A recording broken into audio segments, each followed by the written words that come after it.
Commonly occurring themes or characterizations are how writers create a connection between their characters and the audience. Just a few of the many examples can include the tragic hero who sacrifices themselves for the good of others, the misunderstood ally who follows along in search of a resolution to their dark past, or the greedy companion who creates more problems with their selfishness than is necessary. These tropes are often viewed as predictable or lazy writing, but the fact that they can be seen as overused shows that they are effective in creating relatable and meaningful characters. Otherwise, people wouldn't keep using them. While individual character tropes in massively multiplayer online games can follow the same patterns as film or novels, there are other issues that must be raised when creating characters for this genre. Just like a film or a book, MMOs are made with commercial success in mind, so they'll want to appeal to the largest possible audience. Using tropes is an effective method of making characters relatable with little effort. But MMO design goes even further with how its characters can be molded to their players. The custom characters that players can make in MMOs often add layers of complexity. In the Nazjatar patch in World of Warcraft Battle for Azeroth, the story allowed players of the Horde faction to decide whether they wanted to remain loyal to the war chief Sylvanas, who at the time was exhibiting the trope of the tyrant who cares little about the lives of their people, while the players can opt for the obvious tropes of devout populist or angry renegade. The character creation of the game allows players to escape from these tropes, or to experience them all.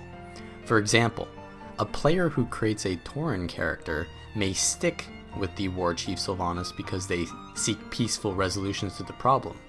Or, likewise, an Orc character may remain loyal to Sylvanas because they respect the Orcish tradition of allowing an honorable duel to the death, the Mak Gorah, for title of War Chief, which Sourfang initiates and loses to Sylvanas. There are many combinations that can be created because of the many identities players can adopt. If the designers allow for sufficient ambiguity in their story, the few choices they give to players can be multiplied with their character creation system.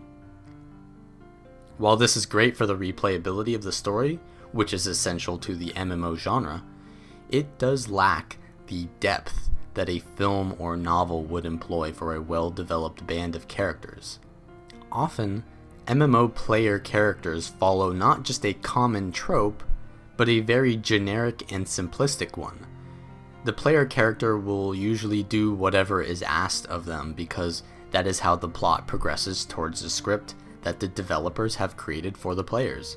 And when they're given a choice, many assumptions follow from that choice, which further invests a character into their trope. This often results in the non-player characters having more development than the actual playable characters. Developers bypass this issue sometimes by allowing the players to control the big scripted characters during key moments in the plot. This allows the player to suspend their personal character story to experience a much more detailed and scripted story without sacrificing gameplay elements. However, this device is usually explained in the story by some kind of vision or a recording of past events, which is just another trope. So while it allows for greater character development, it can often be within a predictable context. Clearly, it is difficult for a MMO to create a unique story, but I think that an MMO excels at allowing players to create their own stories with their interaction with pre-existing plots or the lore of the world. The issue with this is that it becomes stagnant if no new story or events are added over time. So we're basically given the unsatisfactory reality that the perfect plot must always be strived for, but never attained. Instead, developers should focus on the interactivity of the player with the story, Opting for scenes where the player has control of their character instead of a cutscene that changes the interface drastically can do wonders for the player engagement because it allows for more of a social experience that separates an MMO from a single-player RPG. A cutscene will disconnect the party from each other and very clearly shows that time has stopped and that you are no longer in control, often motivating players to take their hands off the controls. Allowing at least the illusion of control over a situation allows for player character developments to occur alongside other scripted developments.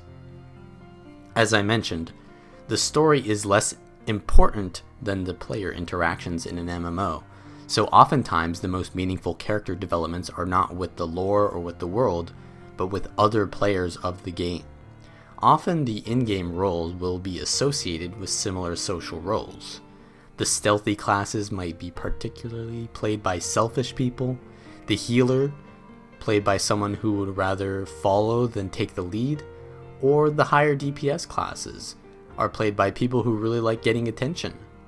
Players can adopt different roles or learn to play a role that doesn't come naturally to them, but for the most part, MMOs attempt to gather players together in a Tolkien-esque configuration.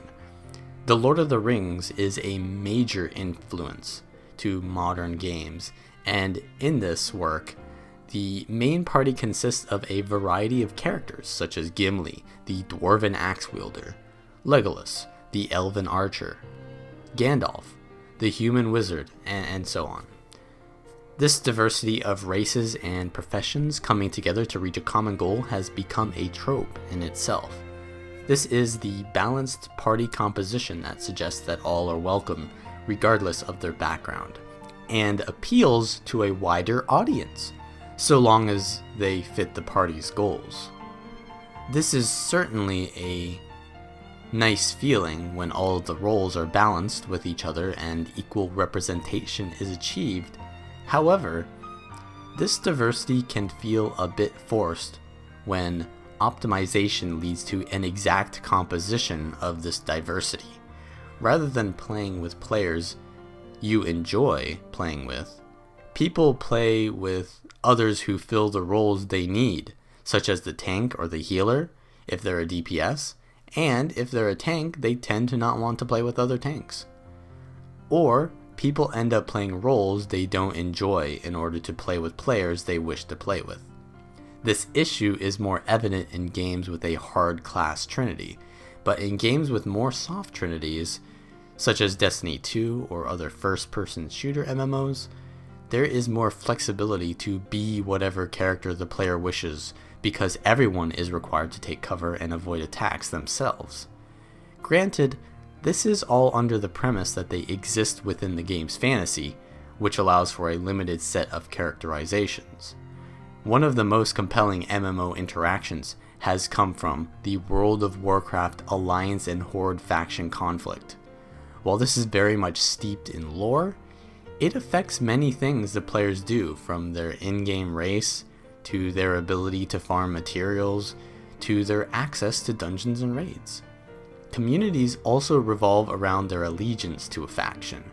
A commercial for the most recent WoW expansion, Battle for Azeroth, marketed this social aspect of the game, with a simple but effective image of multiple real-life situations where players who identify with opposing factions in-game, shown by the faction emblem on their belongings, show aversion to interacting with the other faction member in their real-life situation.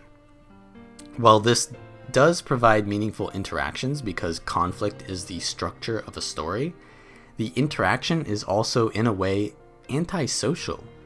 In the commercial, most of the interactions are negative.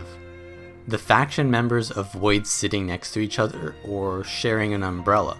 While this can be viewed as an exaggeration for the purposes of the commercial, there is some truth to this in the actual gameplay. Players of opposing factions are stuck in the trope of their faction and are never incentivized to work with the opposing faction. This means that players who aren't looking to engage in combat with the opposing faction we'll just altogether try to avoid them. A better system must exist. In Guild Wars 1, a similar faction system exists in their first expansion, Factions.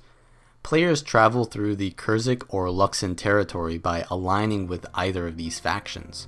They can swap sides at any time, but often players did not because their guild alliances would be aligned with a certain faction. PvP arenas, raids, and events would award a currency to give factions specific rewards or allow guilds to control territories. The alliance battles also changed the allegiances of towns, which could benefit players or hurt them based on how well their or the enemy team's faction was doing.